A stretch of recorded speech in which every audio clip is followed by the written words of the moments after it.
Welcome to the Glenn Beck program. Now, we have shown you a couple of sound bites over the last week. We want to talk about racism tonight. The first sound bite you've seen, if you watch this network, from the new Black Panthers. Play this. You've seen this over and over again. I hate white people. All of them. Every last iota of a cracker, I hate it. Because we're still in this condition, man. We got it. You want freedom? You're going to have to kill some crackers. You're going to have to kill some of their babies. Okay. Let us get out. So here you have this. Does this affect your life at all? Well, yes, it's voter intimidation, and we seem to be experiencing a government that doesn't care about racism from these guys. However, if you're watching other networks, you will see now new video of Mel Gibson being a racist. In case you missed it, here it is. You look like a John He, and if you get raped by a pack of it'll be your fault. All right? Because you provoked it. Okay, the guy is, I mean, do we need to do any more math with Mel Gibson? Mel Gibson is disturbed and a racist. We got it. Now here's the question.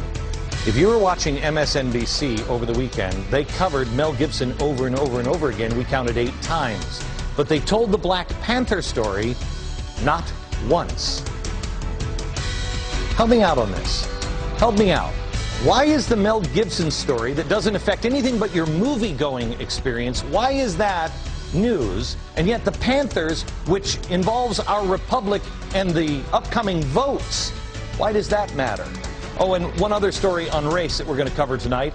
Tomorrow, the National Association for the Advancement of Colored People will offer a resolution to its members condemning what it believes to be rampant racism in the Tea Party movement. Rampant racism. And yet they haven't said anything about the Black Panthers. Help me out on this. Tonight I'm going to show you why racism in America is real and why it matters. Time to tell the story of America. Hello, America. There is racism in America. It exists. It absolutely exists. Racism is a human disease, not a white disease or a black disease. It's a human disease. It's been going on since the beginning of man. It is our job as humans to cure it in ourselves. Now, I want to start with the Black Panther story, because I get the Mel Gibson story. The guy's a dirtbag. I think I got that the first time. All right, but let's talk about the Panther story, and I want to talk from the beginning, because we're going to lay something out over the next couple of days. Tomorrow is a show that you do not want to miss. Tomorrow is a show that you call your pastors or your priests or your rabbis, call everybody you know. Tomorrow is a show you need to see. Tonight, I'm going to set the table. Let me take you back first to Election Day in 2008. The Black Panthers had a national effort to send out its party members to the polling locations. They called this an election emergency. Okay? Now, 2 of the members were caught on tape at a polling location in Philadelphia in full paramilitary uniforms, and one of them, you can see, is holding a baton. All right?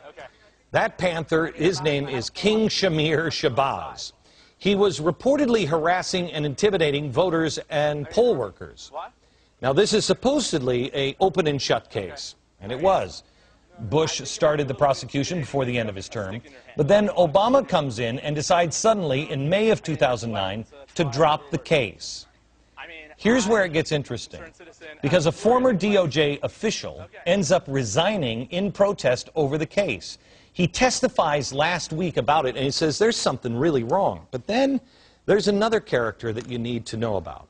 His name is Bartell Bull. He's a civil rights lawyer from the 1960s. This guy is not a hardcore Rush Limbaugh fan. He's a former campaign manager for Robert Kennedy.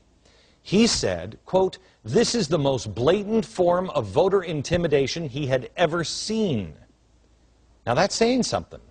He's a civil rights attorney from the 60s. Again, not a right-wing Republican shill. Bull also said in his affidavit that the Black Panthers intimidated voters and tried to interfere with the work of other poll observers, telling one, quote, You're about to be ruled by the black man, cracker, end quote. Why is this important? We know that Mel Gibson is a racist. We get it. This actually affects our elections. It affects our democracy and our republic. Here's the problem. The DOJ is not protecting the republic. Last week, we showed you this video of the accused King Shamir Shabazz. It was uncovered that he said these stupid comments about killing white babies. I hate white people. All of them.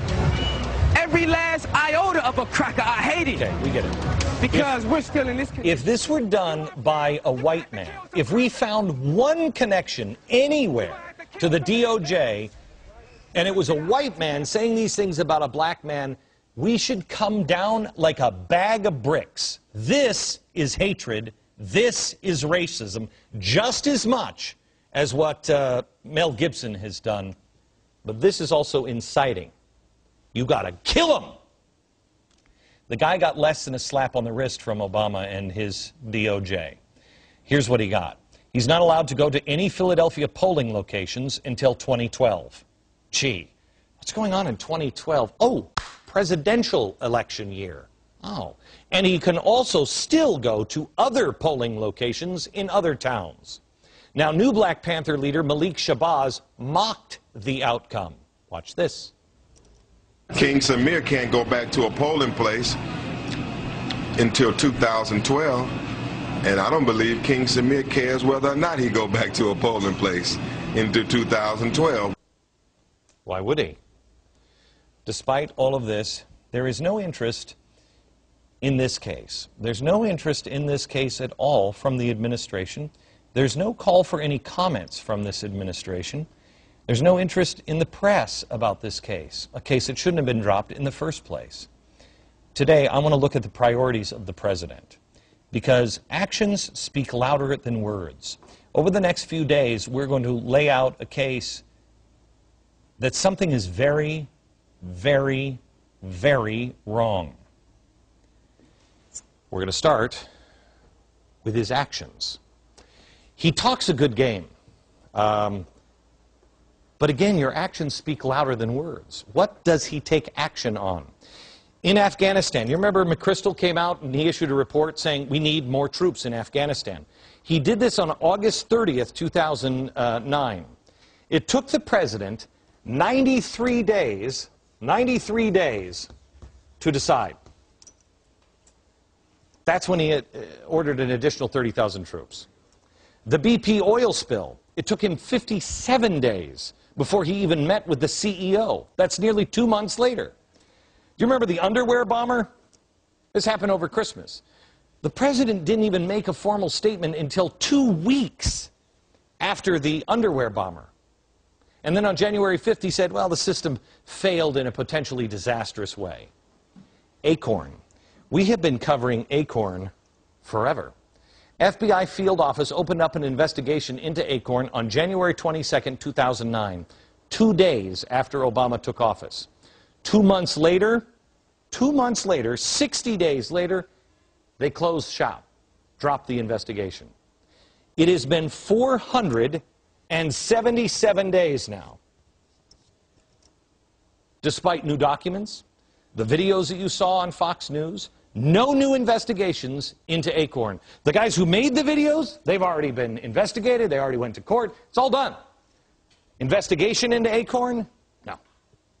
How about Van Jones? Is there a case of a bigger story? And at least I grew up, worrying about the communists and the Russians coming over the pole. We reported on an actual communist hired by the White House, a revolutionary. Have you read Storm yet? Please, it's available at glennbeck.com for free. It is the organization that he started in Oakland, California. Storm, radical revolutionaries that pined, actually, of the collapse of the Soviet Union. Radical revolutionaries calling for a violent overthrow of the United States government. We talked about Van Jones and started to explain this on July 23rd. Van Jones didn't resign until September 5th of 2009. 47 days it took the White House to comment. 47 days on Van Jones. Now, it's been a week since we showed you the Black Panther that want to kill white babies. Still no comment from the administration. From the administration that dropped this slam dunk case, not a single comment. All right, so these are the things that are taking suspiciously long. The Obama administration doesn't think they have to move rapidly on war, the biggest environmental disaster of our country's history. Al-Qaeda coming in with an underwear bomber, Acorn and massive corruption, a communist in the White House. Those things, no rush.